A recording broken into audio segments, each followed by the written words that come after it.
ভুল বুঝিয়ে ধর্ষণের অভিযোগ দায়ের, চাঞ্চল্যকর দাবি সন্দেশখালীর অভিযোগকারীর। কে বা কারা ভুয়ো অভিযোগ দায়ের করালেন, কেনই বা করালেন? উঠে আসছে স্থানীয় বিজেপি কর্মীর নাম। তাহলে কি পিছনে রাজনৈতিক স্বার্থ? এই নিয়ে তুঙ্গে চর্চা। গঙ্গাধর কয়ালের পর মিতা মাইতি। সন্দেশখালীতে নারী নির্যাতনের অভিযোগ নিয়ে ফের নয়া বিতর্ক। প্রথমে ভিডিও দেখিয়ে তৃণমূল দাবি করে সন্দেশখালীর ধর্ষণের অভিযোগ সাজানো। এবার সন্দেশখালীর আরো এক অভিযোগকারীরও একই সুরে দাবি। কিন্তু কে করালো মিথ্যে অভিযোগ? শাশুড়ি একা বাড়িতে ছিল, শাশুড়িকে ডেকে নিয়ে যায় মাম্পি দাস, পিয়ালি দাস, ও ডেকে নিয়ে যায় যে একটু থানায় যেতে হবে সবাই মিলে। ওখানে মহিলা কমিশন এসছে দিল্লির থেকে, চলুন বলতে উনি যায়। পিয়ালিকে আমি ফোন করে বললাম যে তুমি নাকি এরকম সাদা কাগজে কি সই টই করে নিয়েছে, তা কী ব্যাপার? বলছে যে কোনো ব্যাপার না, ভয়ের কোনো কারণ নেই, এমনি অভিযোগ ছিল তাই সই করেছে, তোমরা নিশ্চিন্তে থাকতে পারো। পরে কি জানলেন? পরে জানতে পারলাম, এক সপ্তাহ পরে জানতে পারলাম যে উনি কেস করেছে। কে এই মাম্পি ওরফে পিয়ালি দাস? কেনই বা তিনি থানায় নিয়ে গিয়ে মিথ্যে অভিযোগ করালেন বলে দাবি করছেন মিতা?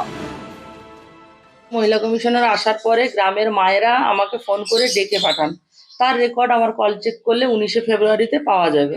রেখা শর্মাজি ম্যাডাম এসেছিলেন, উনি হিন্দি ভাষী, তো গ্রামের যে লোকাল ল্যাঙ্গুয়েজটা তারা বুঝতে অসুবিধা হচ্ছে, সেই হিসাবে আমাকে ডাকা হয়েছিল। গ্রামের মায়েরা ডেকেছিল। হ্যাঁ, তাই গেছিলাম। দেখুন, অভিযোগটা তো কোথাও কারোর বাড়িতে বা কোথাও তো হয়নি, অভিযোগটা হচ্ছে প্রশাসনের ঘরে, থানার ভিতরে। সেখানে সিসিটিভি ক্যামেরা ছিল, সেটা বের করলেই দুধ কা দুধ পানি কা পানি হয়ে যাবে। পিয়ালি দাস সন্দেশখালী আন্দোলনের সঙ্গে শুরু থেকে যুক্ত, বিজেপি করেন। আন্দোলনটা যখন হয়েছিল কোনো পার্টি ছিল না, বিরোধী পার্টি কিছু ছিল না। এখানে নারী নির্যাতনের বহু হয়েছে। এ সময় বিরোধী দলনেতা শুভেন্দু দা এসেছিলেন, আসার পরে ওনার সাহায্য বলতে কি ওনারা সাহস দিয়েছিলেন আমাদের, তারপর থেকে আমরা বিজেপি করছি। মিতা মাইতির দাবি, অভিযোগ তুলে নেওয়ার কথা বললে তাকে হুমকি দেন পিয়ালি। গেছিলাম পিয়ালি দাসের কাছে, বলছিলাম যে এরকম কেস টেস করেছে, কেন কেস টেস কিভাবে তোলা যাবে, তুমি একটু চেষ্টা করো। বলছে এখান থেকে বেরিয়ে যাও, তোমাদের কোনো ভিত নেই, এরপরে কোনো ঘর টর কোনো সুবিধা আছে তোমাদের দেবো না। আমার যদি ক্ষমতা থাকবে নেতা মন্ত্রী হয়ে দেওয়া, তাহলে আমি তো কোনো পদে নেই, আমার তো কোনো পাওয়ার নেই, তাহলে আমি কি করে কারুর কিছু পরিকল্পনা আটকাবো? কারুর যে সে একটা সরকারি সুযোগ সুবিধা আমি কি করে আটকাবো? আমার হাতে তো কিছু নেই।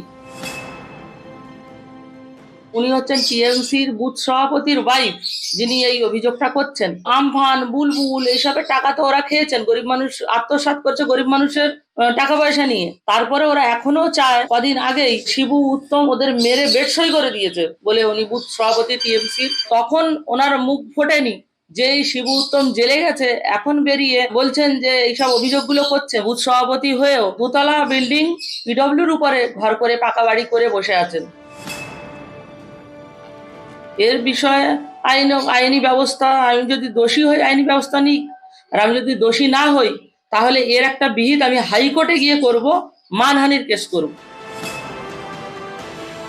বিজেপি যতই বলুক না, পে করা হবে না, কারণ সাধারণ মানুষ জেনে গেছে যে এটা সত্য ঘটনা। মহিলা কমিশনের থেকে এসে যারা দিল্লি থেকে যারা দুই মহিলাকে সই করিয়ে নিয়েছে সাদা কাগজে, এরাও পরিকল্পিতভাবে এরা করিয়েছে এবং তাকে দিয়ে একটা ধর্ষণের মামলা শুরু করার চেষ্টা করেছে। সন্দেশখালী পরিবর্তন হয়ে গেছে। যারা আন্দোলন করেছিল প্রথমে, তারা নিজেরাই বলেছে আমরা কোনো দল টল না, এই সমস্ত ঘটনা ঘটছে, তারা নিজেরাই একসময় স্বীকারোক্তি দিয়েছে। আর এই কিছু কিছু মানুষ যাদেরকে আর যেভাবেই হোক ভয় দেখিয়ে হোক প্রলোভনের দ্বারা তাদের দিয়ে এই সমস্ত সন্দেশখালীর যারা প্রকৃত আন্দোলনকারী, যারা এখনো আন্দোলনের সাথে আছে, রেখা পাত্রের সঙ্গে আছে, তাদের বিরোধিতা করাচ্ছে। মানুষ এতটুকু তাতে বিচলিত হয়নি, বিশ্বাস করে। নিউজ 18 বাংলা।